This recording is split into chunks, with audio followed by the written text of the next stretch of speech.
ದೆಹಲಿ ಸ್ಫೋಟ, ಹತಾಶೆಯ ಆಕ್ರೋಶವೋ, ವೈಟ್ ಕಾಲರ್ ಟೆರರ್ ಪ್ಲಾನ್ ವೈಫಲ್ಯವೋ?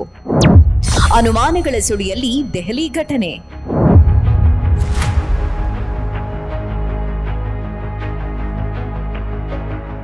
ದೆಹಲಿಯಲ್ಲಿ ನಡೆದ ಸ್ಫೋಟವು ಭಯೋತ್ಪಾದನೆಯ ಇತಿಹಾಸದಲ್ಲಿ ಒಂದು ಅಪರೂಪದ ಘಟನೆ. ತನಿಖಾ ಸಂಸ್ಥೆಗಳು ಈ ಘಟನೆಯನ್ನು ಯೋಜಿತ ದಾಳಿ ಎಂದು ಒಪ್ಪಿಕೊಳ್ಳಲು ಹಿಂಜರಿತಾ ಇದೆ. ಇದಕ್ಕೆ ಮುಖ್ಯ ಕಾರಣ, ಈ ಹಿಂದಿನ ಉಗ್ರರ ಟಾರ್ಗೆಟ್ಗಳು ಹೀಗಿರಲಿಲ್ಲ.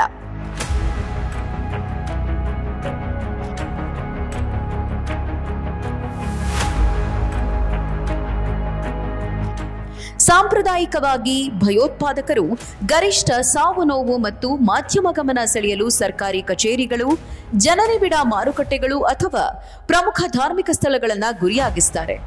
ಆದರೆ ಈ ಸ್ಫೋಟ ಸಂಭವಿಸಿದ್ದು ಎಲ್ಲಿ? ಪಾರ್ಕಿಂಗ್ ಪ್ರದೇಶದಲ್ಲಿ. ಘಟನೆಯ ಸ್ವರೂಪ ಉಗ್ರರ ಕಾರ್ಯತಂತ್ರಗಳಿಗೆ ಹೊಂದಿಕೆಯಾಗ್ತಾ ಇಲ್ಲ.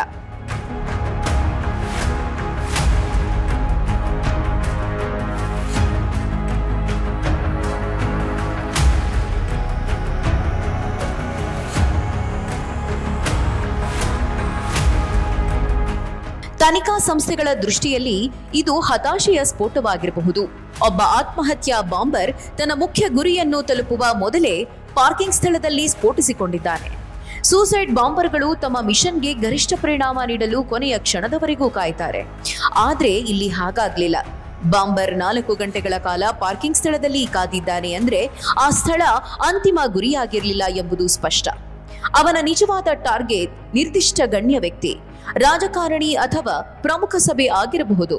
ಪ್ರಮುಖ ಭಯೋತ್ಪಾದಕ ಜಾಲ ಬಯಲಾದಾಗ ಅಥವಾ ಬಂಧನ ಖಚಿತವಾದಾಗ ಬಾಂಬ್ ವ್ಯರ್ಥವಾಗದಿರಲಿ ಎಂಬ ಕಾರಣಕ್ಕೆ ಭಯ ಹುಟ್ಟಿಸಲು ಮತ್ತು ಬಂಧನ ತಪ್ಪಿಸಲು ನಡೆಸಿದ ಅನಿವಾರ್ಯದ ನಡೆ ಇರಬಹುದು.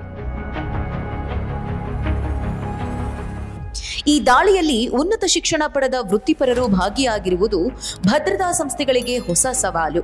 ಇದನ್ನು ವೈಟ್ ಕಾಲರ್ ಟೆರರ್ ಇಕೋಸಿಸ್ಟಮ್ನ ಭಾಗ ಎಂದು ಕರೆಯಬಹುದು.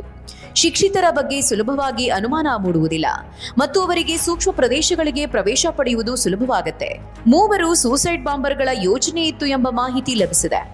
ಇದು ಕೇವಲ ಪ್ರಚಾರಕ್ಕಾಗಿ ನಡೆಸಿದ ದಾಳಿಯಲ್ಲ, ಬದಲಿಗೆ ಭದ್ರತಾ ಪಡೆಗಳನ್ನ ಗೊಂದಲಕ್ಕೀಡು ಮಾಡಿ ವ್ಯಾಪಕ ಹಾನಿ ಉಂಟು ಮಾಡುವ ಮಲ್ಟಿಫೇಸ್ ದಾಳಿ ಯೋಜನೆಯಾಗಿರಬಹುದು.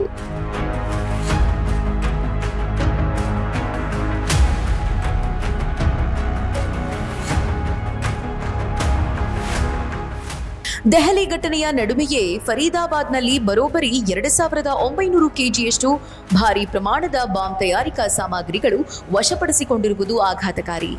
ವಶಪಡಿಸಿಕೊಂಡಿದ್ದು ಮುಖ್ಯವಾಗಿ ಅಮೋನಿಯಂ ನೈಟ್ರೇಟ್. ಇದನ್ನ ಅತ್ಯಂತ ಶಕ್ತಿಶಾಲಿ ಐಇಡಿ ಸ್ಫೋಟಕವಾದ ANFO ಅಂದ್ರೆ ಅಮೋನಿಯಂ ನೈಟ್ರೇಟ್ ಫ್ಯೂಯಲ್ ಆಯಿಲ್ ತಯಾರಿಸಲು ಬಳಸಲಾಗುತ್ತೆ. ಈ ಪ್ರಮಾಣದ ಸ್ಫೋಟಕಗಳನ್ನು ಒಂದೇ ಸ್ಥಳದಲ್ಲಿ ಸ್ಫೋಟಿಸಿದ್ರೆ ಅದು ಸಂಪೂರ್ಣ ಒಂದು ಬ್ಲಾಕ್ ಅಥವಾ ಇಡೀ ಮಾರುಕಟ್ಟೆ ಪ್ರದೇಶವನ್ನ ಕ್ಷಣಾರ್ಧದಲ್ಲಿ ಧ್ವಂಸ ಮಾಡಬಲ್ಲದು.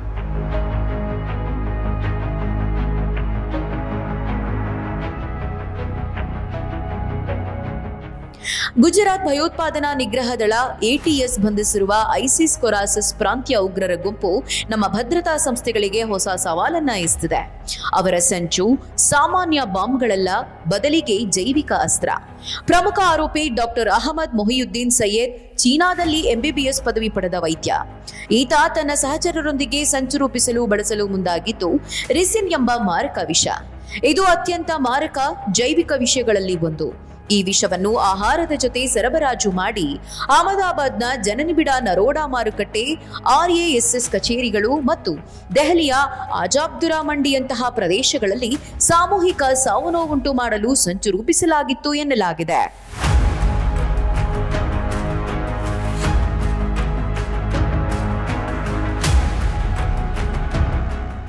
ಆದರೆ ಭದ್ರತಾ ಸಿಬ್ಬಂದಿಯ ಸಮಯೋಚಿತ ಕಾರ್ಯಾಚರಣೆಯಿಂದ ಈ ಭೀಕರ ಜೈವಿಕ ದಾಳಿಯ ಸಂಚು ವಿಫಲಗೊಂಡಿದೆ. ಈ ಎಲ್ಲ ಬೆಳವಣಿಗೆಗಳ ನಡುವೆ ದೆಹಲಿಯಲ್ಲಿ ನಡೆದದ್ದು ದೊಡ್ಡ ಯೋಜನೆ ವಿಫಲವಾದ ಕಾರಣ ಉಂಟಾದ ಹತಾಶೆಯ ಆಕ್ರೋಶ ಅಷ್ಟೇ ಎಂದು ವಿಶ್ಲೇಷಕರು ಅಭಿಪ್ರಾಯಪಡುತ್ತಿದ್ದಾರೆ.